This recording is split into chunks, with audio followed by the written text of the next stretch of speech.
sitting there. What's going on here? Well, Dad, this is Channel 12. I leave for a few minutes and my house is full. Yeah. Let me sit down over here. I got a cord here. Let me. Well, happy early birthday, my friend. Oh, thank you. And happy belated birthday. Yes. Hers Yeah. was last week, and his. She has to always be ahead of me. Yeah. Do you have that mic? Is this yours? Put it on him. I think he's gonna do most of the talking, right? Oh, Yes, Dad is. yes. Okay. I'm Give me a thumbs up.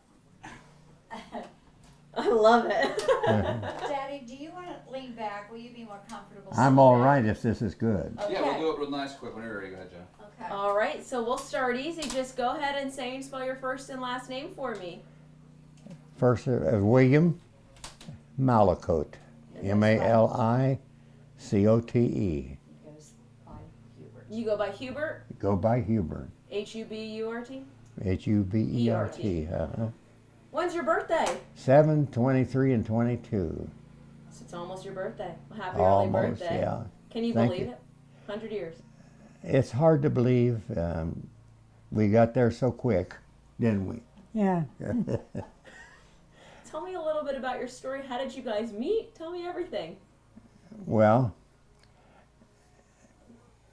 I don't really know where to. If it's just where we met, we were both here in Hamilton as young people, 18, 19 years old, looking for employment, and I got a job at the Economy Pump Liberty Planer that down on Laurel Avenue, and 35 cents an hour. She got a job at a dairy for 10 cents an hour. Yeah. And where I worked, one of my friends, Ray Huff, said they're having a revival at the West Side Church of God tonight. Would you like to go? I said, sure, I'll go. And when we walked in, we were just a little bit late. The congregation was standing and singing, and the back pew was empty, which seemed unusual, but because in churches they generally fill that first. And the pew in front of us was full of young girls, and one of them turned around and looked at me, and we kind of made contact. And so after church, we went down on Ross Avenue to the Highland Park Dairy at that time, and had ice cream. And as a youth group, we kind of celebrating, and then that broke up, and the next Sunday I went to church, and she was there, and I decided, well, I'll just go again. So the next Sunday I went again. It's still there. We sat together, communicated well, and I decided that I would ask her for a date. And the Butler County Fair was in September in those days, so I asked her to go to the fair with me, and we went. Pretty cold, but we enjoyed, had a good time. And you rode buses in those days. There was no automobiles for us.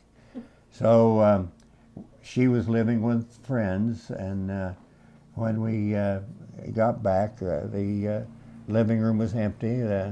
We sat on the couch for a little bit, and I didn't hardly know what to do. So she was dressed pretty, and I looked over at her, and I thought, well, I've got to do something. So I just kind of took her in my arms and kissed her, and then I jumped up and ran out the door.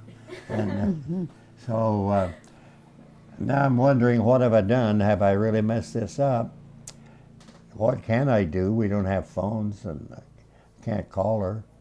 Well, I'll just go to church next Sunday. I went to church, and we met, sat together again, and everything was all right. And I think, well, things are pretty good. I went to church again the next Sunday, and she was there, and we sat together and communicated well. And I thought, well, we're doing okay. So we began to meet regularly, and things went well. We were of the same background. I was a family of 12 from farm, or 13, and from farming down. My home was southern Indiana. She was here from Kentucky, and looking for work, and she got employment. I got employment, and things were going well for us. On Sunday, December the 7th, we were walking down Ross Avenue toward the church. We were going to practice a cantata and a program for Christmas. And on the way, a girl came across the street and told us, she was walking with us, that the Japanese had bombed Pearl Harbor. Well, that was kind of a chilling experience, because I wondered, where's Pearl Harbor? It's way out there somewhere. And we went on. Things were no longer really normal, because that was kind of hanging over us. And then in November of '42, I decided that I would join the Navy, and I did that. Great Lakes for boot training, home for a 13-day leave, and we had a good relationship during that time, and we're doing really good as a couple. I'm thinking we're beginning to really care for each other. I went back to the Navy, and they sent me to Newport, Rhode Island for training on torpedoes, and about 5 months training there. Got home again with about a 13-day leave, and we spent time together, some time in my home down in Indiana with my family, and getting close to determining, I'm going to have to leave, and I've got very little time left, and we decided to get married. It was a good decision. But in those days, you had to have a blood test in order to get a marriage license. But we knew of a place, or had been heard of a place in Indianapolis, where you could get that overnight.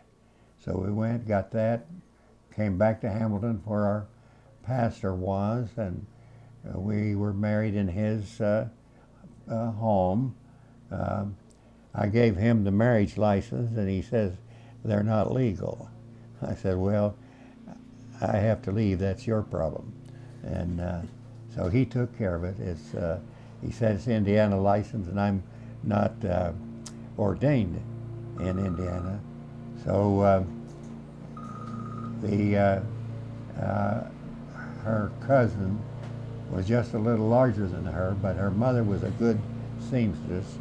She doctored the dress up a little bit for her to get married in. We cut a bouquet from the roses on their front porch, a climbing rose, and his daughter sang "I Love You Truly," and as soon as the service was over, we had to catch the train, because at that time she was going to college in Anderson, Indiana, and as it so happened, the train I was catching and the train she was catching was the same one.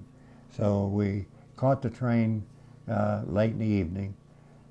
She got off in Indianapolis, or in Anderson, and that was a pretty difficult time to see her getting off in the night, and nothing I could do about it. So I went on to San Francisco, spent some time there waiting for assignment. One day we were called out, and we caught the Matsonia ship. It was a cruise liner during peacetime. 4.5 days later, we docked in Honolulu, and I thought, boy, this can't be right. But then they unloaded us in a little freight car, that's small, and we still had our blues on. And you're going to imagine what we looked like when we got out of that freight car. in Pearl Harbor. Then they moved across the bay to the submarine base. So that was a nice location, a nice 4-story U-shaped barracks, a swimming pool in the between, palm trees around, and can't imagine that would be for me. And but it was, and daily routine, working in the torpedo shop and overhauling them, and wondering, that you couldn't in any way identify where you were in those days. So every mail that went out was censored, every one coming in was censored, and she didn't know where I was at. And one evening I was walking through the commissary, and there was a grass skirt on the wall. And I thought, if I could get that through security, it might give her some indication where I was at. Yeah, luckily it went through, because I got no report back. In about 3 weeks, I got a beautiful picture of my little hula girl in a grass skirt. Now that picture it is here, we'll show it to you. It's Joe Sadley. And so that kind of solved that problem, and after 2 years, I got sent back to the States. The war was cranking down, and they were a little too many people for the jobs that there were, so I had a good long leave, and they transferred me to San Diego, back to torpedo school. That was the only place I guess they could send me, because there wasn't much left to do. And they were commissioning the Midway and the Roosevelt aircraft carriers at that time. I thought, if I get assigned to that, I may be a long time getting back. So I volunteered for PT boat training in Melville, Rhode Island. And on the way to that assignment, they stopped me at the Fargo building in Boston, and I had enough points to get out. So they transferred me over to the Boston Navy Yard. I'm sorry, let me stop you real quick. I just got to reset something really fast. I do apologize. I know you're getting That's a good all story right. here. Can I fast forward you to when you finally got out and got to be back with your wife? Can you tell us about that? I got out in 45, Mm-hmm. October of 45, and I got back to the States, sent word that I was, by a telegram, that I was coming home, and we rented an apartment, started our home. Out of that marriage, we raised 3 wonderful children. They're all in our area. Sam, my son, is 76, and Joe, you've met, is 70. And then we have another daughter, lives in Columbus. Nice family, always a good family. And we have 7 grandchildren and 11 great-grandchildren. And we were living in a big old apartment up on Harrison Avenue. It's a pre-World Civil War building, and big and bad. And one day she was fussing with a shelf and in one of the closets, and I'll build you a house someday. She said, "You don't know how to build a house." And a few years later, I built this house. And she's often said, "I've really enjoyed living in this house." And it's been a good house. It's well built. It's a good home. Our children come and go. Our grandchildren go rushing through. Great-grandchildren, and everyone is home to them.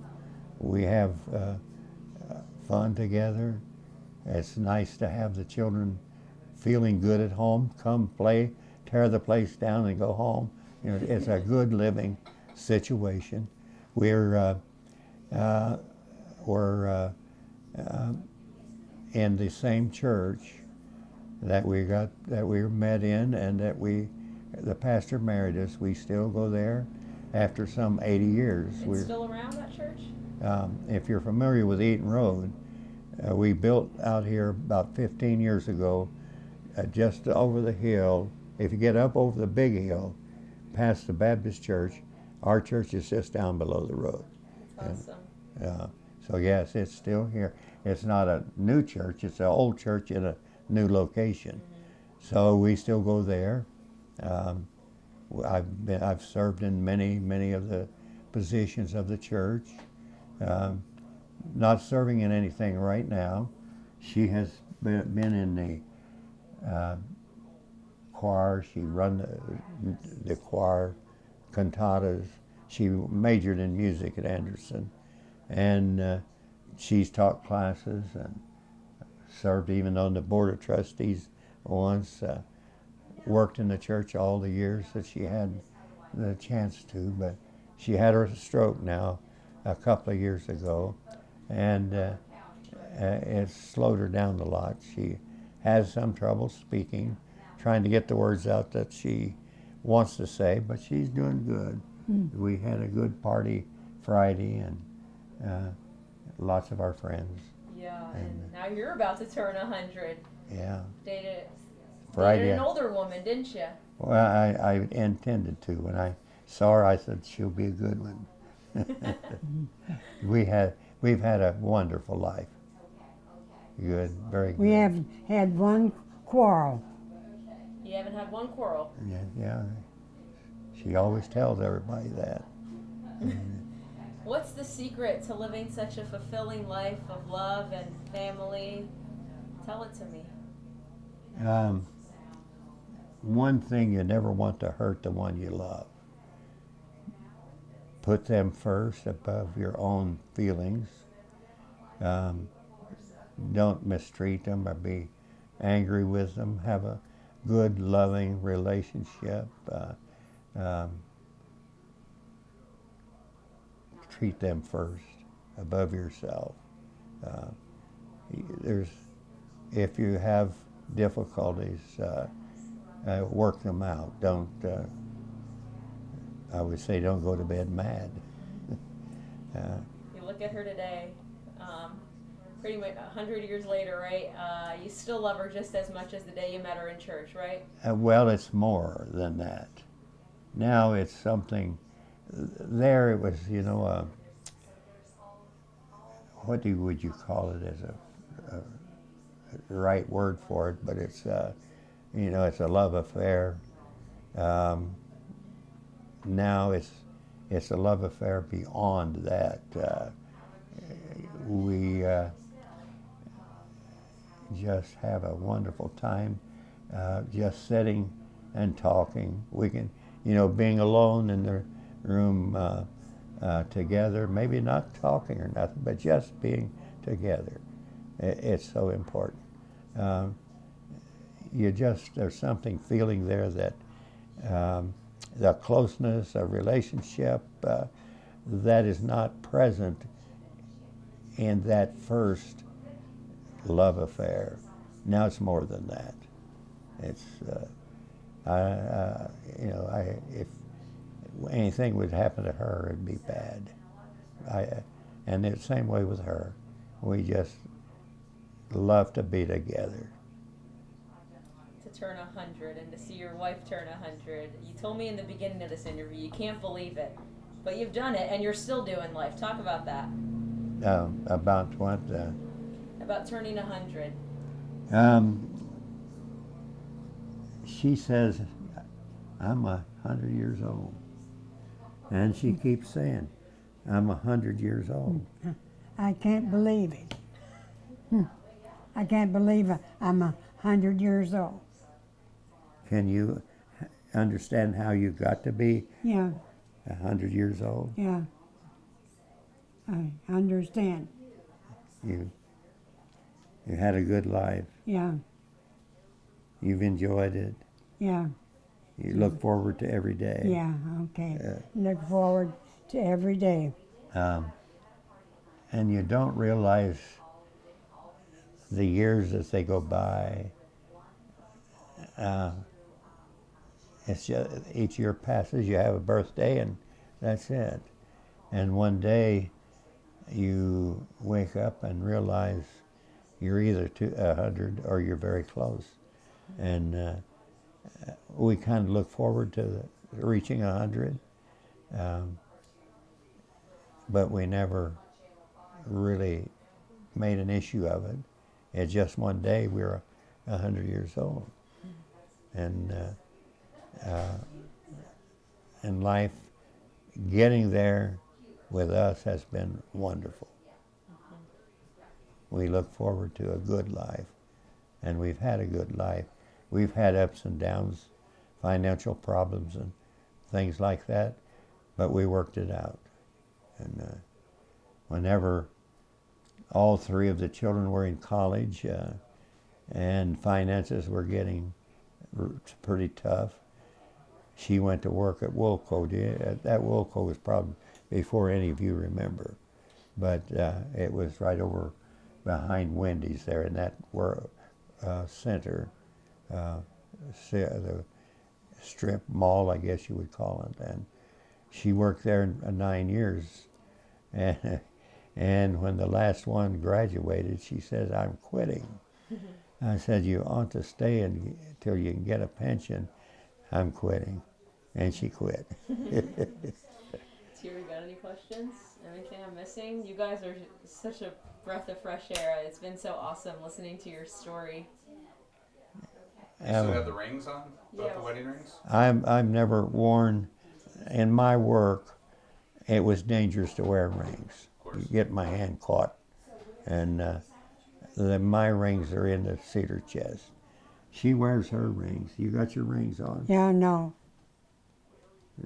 Her hands have shrunk a little, and the rings are kind of loose.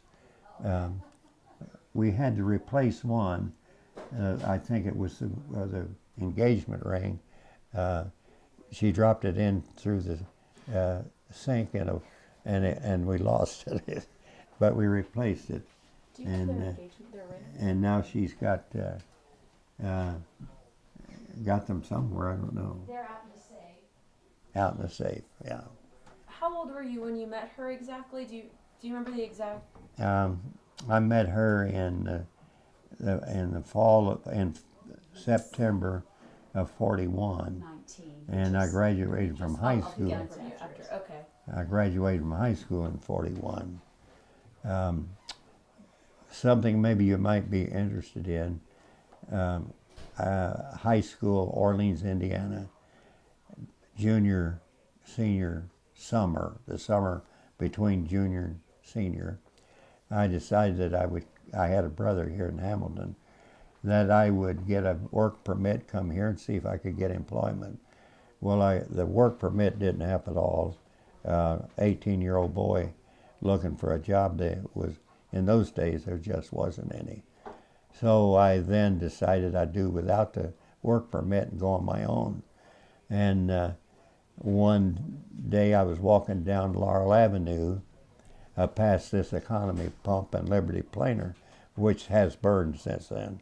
She walked out. And the doors were open, and I walked in talking to a fellow that was running a big planer, and told him what I was doing. And he said, "You see that gentleman walking down the aisle?"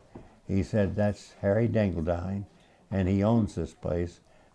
Talk to him." Well, I thought, hey, an 18-year-old fellow talking to the owner of a factory, that doesn't sound good for the 18-year-old. Anyway, I stopped him, talked to him, and he said, "Come in tomorrow, you've got a job." It's 35 cents an hour, and I was rich. They put me to work on a 4-spindle drill press and a pipe threading machine that thread the pipe for their pumps, and a metal cutting saw for cutting their metal. I worked there all summer and did a good job. Come early September, I had to make a decision